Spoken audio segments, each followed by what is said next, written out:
Hi, welcome back to our series on our journey through 20 years at Natural Freedom. 20 years of giving services out to the community. Yeah. And so we have been very fortunate to have individuals that have been open to sharing their journey and reminiscing with us and uh, talking about lessons they learned. And today, This has definitely been a very positive experience reconnecting with some of these people and hearing their stories. So today we have, we have a very special guest I'd like to introduce to you.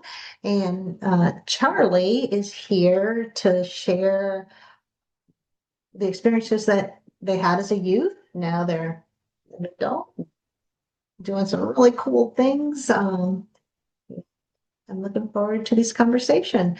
Charlie, is it okay if you introduce yourself, please? My name is Charlie, and I was at Natural Freedom for about 5 years. I started when I was at 13, and I stopped right before I graduated high school at about 17. And my experience at Natural Freedom, it really helped shape my life and, my adolescence and up until now. I don't know if I would be where I am today if it weren't for the skills that I have learned at Natural Freedom, the coping skills and mechanisms that I have learned, and the relationships as well, and the ability to stay calm in stressful situations. There's really so much that I got from Natural Freedom. Thank you for sharing that. Yeah, of course. Um, if it's possible, can you think of maybe three things that stuck out in your experience, like an Yeah, activity or a horse or something? yes, definitely. So when I first started at Natural Freedom, right at intake in the tour of the barn, me and was Tango actually. We really just connected in this different way, and we she had this ability to make me feel so calm and just take things so slow and be in the present moment, and that really really helped me a lot. She really helped create a calm environment for me when I was at therapy, which was something that I really struggled with in kind of the office setting, very typical cognitive behavioral therapy. Natural Freedom brought this whole different experience, and Tango really helped with that. Something else that I remember and still use to this day sometimes are the heart-to-heart rainbows. It was one of the very first skills that I learned at Natural Freedom, and I can remember doing it at Tango, Snick, William, Scoot even as well, and it really, really made a difference for me as well, just to be able to make that connection in the moment, and in the present.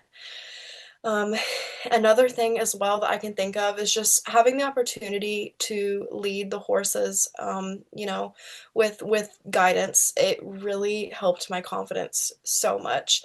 I remember being so uncomfortable in the beginning, because I was trying something new. Like I would be in daily life doing something new. I was just so uncomfortable. And between Leticia and the psychologist that I was seeing at the time, it was so great, especially, moving on and starting. We were all leading her at the same time. We had the rope, and like I was on one end, and then, Leticia, and like we were all there. And then it got to where like it was just me leading Tango, and Leticia was on the other side of Tango. And it made my heart so happy because I was like, I got confident and assertive, and I was able to lead her just believing in myself and my ability. Thank you so much for sharing that. That just that's makes that awesome. makes us, yeah, Yeah. feel very excited for you. I'm glad that you had those experiences. Um, thinking back, do you remember how you heard about Natural Freedom? Yeah, so when I first started, I was at Hopewell Center, and I was seeing a counselor. I was seeing her about twice a week, and I wasn't in a very good place at that time. It was kind of later in middle school. And one of the things that she recommended was kind of stepping out of the office setting, because I saw her during the school day. And it was oftentimes really hard for me to leave class and then just immediately come to therapy and then go back to class. It was hard to just put myself in the present moment for that time and think about the skills and the goals that I wanted to work on. And then go right back to class, go back to algebra, right?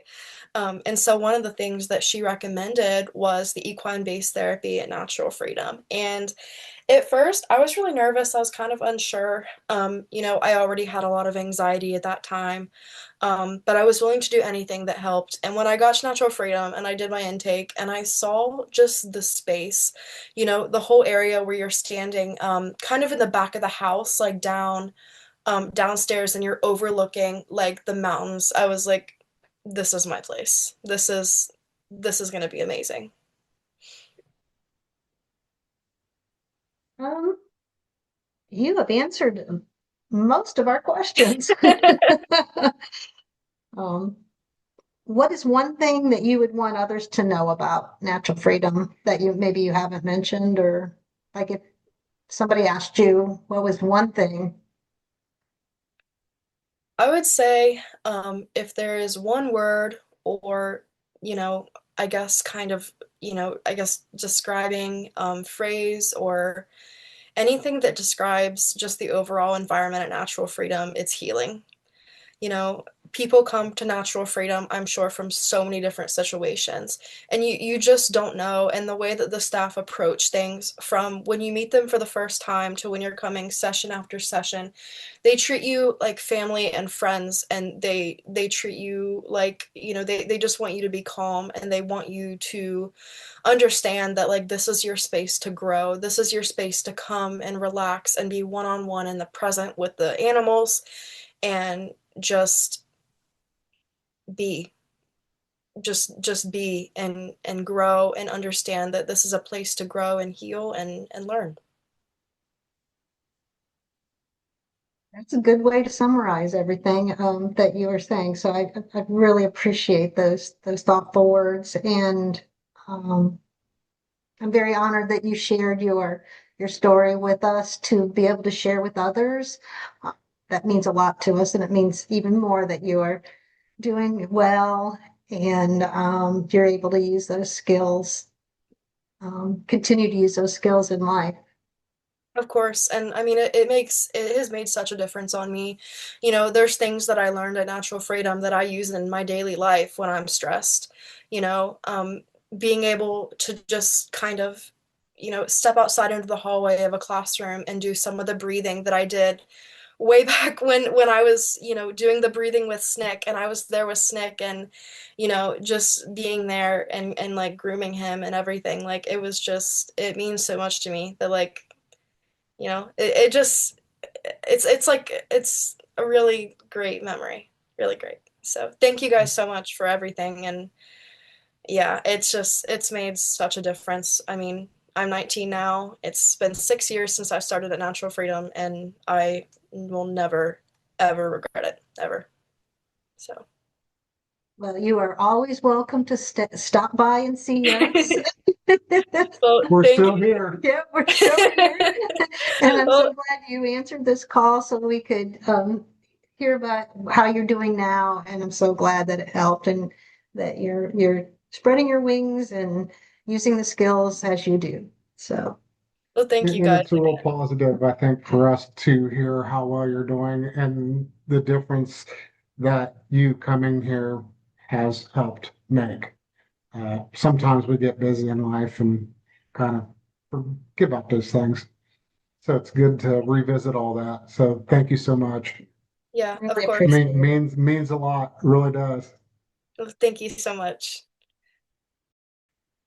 Charlie did such a nice job in that interview. And I'm so glad that she shared her journey with us. It's really nice, wasn't it? It was Nice conversation. really good to revisit those experiences from the past and realize what impact we do have. And in her video, she mentioned some of the activities that she's done, and time that she had here at Natural Freedom.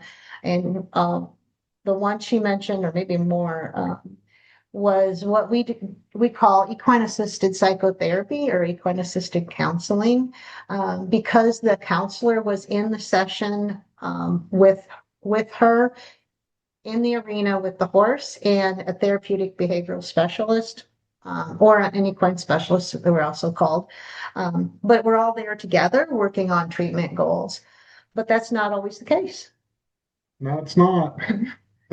We also provide equine-assisted learning services, which is different. So we just wanted to give this opportunity to kind of help people understand because it does get kind of confusing.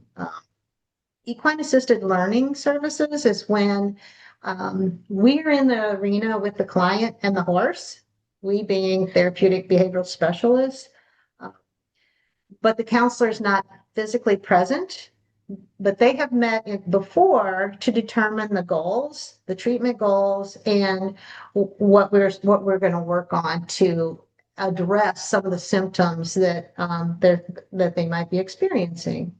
And however, in order to do that, we need to have a clinical supervisor, which we happen to have today. And thank you very much, Tammy, for joining us. So, Tammy is our new clinical supervisor, and we're very happy to have her on board. Which is great to have the extra support and guidance and within the system that we use to provide services with people. It keeps us in the right direction, knowing we're there and guiding us there both. So would you like to introduce yourself more formally for everyone? Yeah, thank you. So my name is Tammy Stage. I am a licensed independent counselor with a supervisory status. So basically that just means I am independently licensed to provide counseling services, but also to provide supervisory oversight for those that are providing mental health care or behavioral health care. So I have all of those credentials. I work for Hopewell Health Centers. I'm the clinic director at our Athens location and oversee the adult care in that system. So we invited you to join us today to talk a little bit about anxiety. I don't know about you, but post-COVID, there we are seeing quite a few on our caseload and in conversations where there's been, a lot of feelings of anxiousness or clinically diagnosed anxiety, and thought maybe you could help our viewers and each other learn. And it's over a vast age range. It's not a certain age range. And we're talking children to adults. It's everybody. Yeah. Is there anything that you could kind of signs, symptoms that you'd like to talk about anxiety? Yeah. So anxiety, you can really kind of experience that in multiple ways. So, it might be in kind of the feelings of being afraid, and then when those people feel afraid, then it can be, I'm going to avoid those things because I'm afraid. So things maybe that they have enjoyed, or whatever is something will happen, and they'll avoid those things that cause them to feel afraid. But it also can be experienced kind of like in a physical way of, a shortness of breath or a quickening of breath, but not deep breaths. So it's just kind of a quick, shallow breathing, which can sometimes cause our nervous system to kind of kick into a fight or flight kind of thing, because our bodies are set up like when our breathing changes, then our body just automatically feels like, hey, there's a threat of some kind. I'm going to now respond. So, it can cause kind of a freeze response for folks where it's just, difficult to concentrate, difficult to think and plan for the future, and stuff. Um, so yeah, and also, you can have like some sweating even of, I'm feeling really anxious. I'm now sweating more than I typically would, and it's not hot or any reason that I would be feeling sweaty, but I'm feeling that way because I'm anxious, or even, kind of just I'm feeling upset to my stomach. And those are some of those things that you can can see for people when they're feeling anxious. Would that go to the point of like vomiting or like passing out, like, or feeling lightheaded, feeling like the world's spinning? Would, Absolutely, yeah. So yeah, the upset stomach, it can absolutely, the anxiety can cause that feeling of nausea or nauseousness, and so that can lead to vomiting, and then also kind of again going back to the shallow quick breaths that can cause some dizziness and even fainting. And some people have said, even if it gets to an extreme place, people have wondered, like, is there something physically going on? Am I having a heart attack or, something like that? So sometimes, anxiety can present itself in kind of that anxiety attack or panic attack, and really have some major physical responses that are happening because the body is saying there's some kind of threat I need to respond to. so if someone is experiencing that, or a loved one is experiencing that, would it be, go to the doctor first and then, and, rule it out? Or would it be like, what would their steps be to go, I don't feel right. I feel dizzy, all these symptoms you might be saying. I mean, what are the steps? Yeah, well, I would always encourage anyone, if you feel like you're having, a major medical event, reach out to receive that primary care help. You never want to delay care. So if there's ever, a concern of that level, please do reach out to receive that medical help. But also it can be helpful, to have someone sit down if they're standing up and they're like, gosh, I'm really feeling dizzy and, all of this stuff, just have them sit down and breathe deep, slow breaths. So we sometimes refer to it as box breathing because it kind of gives that visual idea of a deep, slow breath in, hold it for a few minutes or a few seconds, and then exhale again, deep, slow, and kind of repeating that. So if it is anxiety related, that can definitely help because that helps reduce the body's response of a threat because now you're slowing that breath back down and it's bringing that calm back to that calm sense back to that person. And when you were talking, way before we started Natural Freedom and we were coaching youth into the show arena, that performance anxiety Mhm. is present as well. And they had this very similar, symptoms that you were just talking about.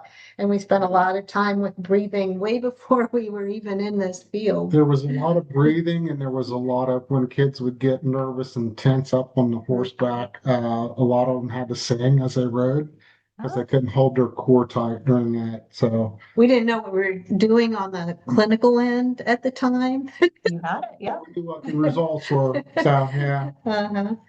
Um, so did you have anything to add or any others, like observations or questions for Tammy? And so, Well, I think when you started talking about having somebody sit down and do the breath work and stuff like that, I mean, that really emphasizes the importance of learning the coping skills to manage our own personal emotional regulation. So we're able to settle within that experience and get a better grasp on what truly is going on, Mhm. you know. and I know you read many of our notes, all of them. Um, so, maybe with that being said, can you think of some that stand out in some of our notes when we are addressing the symptoms of treatment for anxiety symptoms and experiences that people are having? Well, one thing that definitely stands out to me about the work that you're doing there that reflects in the documentation is the slow, rhythmic, repetitive motions that you do with working with the horses, and just kind of that practice of helping people kind of just slow down and be mindful of this is what I'm doing right now. This is where I am. I'm here with this horse. I am, brushing this horse or, whatever the case might be in that particular activity. But it's, really showing the mindfulness of here's where I am right now, and I'm slow and I'm trying to be calm. And that's definitely something that has stood out with to me about the work that you do there. It's nice to hear from the opposite direction, you know? And sometimes we're busy in our clinical supervision of the more technical stuff. So Right. thanks for sharing that. And it is good to hear, and I think that the horse attributes to people slowing down sometimes. Mhm. And as we know, sometimes it's the first time they've ever been able to slow down. So how can you do something if you don't know what it feels like? Yeah. If I don't know what slow feels like because I'm always wrapped up and always anxious or always just in a hurry or whatever, you really don't know what slowing down feels like until you could get there through some means, coaching, support, counseling, whatever that means is. And I think what we've seen over the years is, it gives, especially the youth, well, youth, I don't know, maybe even adults too, that, um, we're told to do those slow breaths maybe in counseling or but we're doing it for ourselves. But now when they're with the horse, they're doing it for the connection, the relationship with the horse, and I'm doing it for something outside myself. And so that's always more of a motivator, I think, to go, oh, okay. I can see the difference. The relationship is so much more relaxed when I take those breaths versus when I'm feeling the tenseness and I want to push through and hope it gets better and it usually doesn't. Absolutely. Yeah, that's great. One thing as you were talking that came to mind was, how that really can help people also build relationship skills, like they're learning how their behaviors and their ability to kind of calm themselves affects the horse. And then also then, they're learning those skills to be able to, how does my calm nature and ability to regulate my emotions, how does that impact my social relationships and stuff? So yeah. Um, so my last question is, mental health services, luckily we have not all one size fits all, right? So office based sometimes works. School based is great when that anxiety is maybe related to tests or social anxieties going on in the school. Um, and Charlie mentioned in her video that it it was she needed something more. She needed the relaxed environment, and the nature really spoke to her as soon as she walked on our site.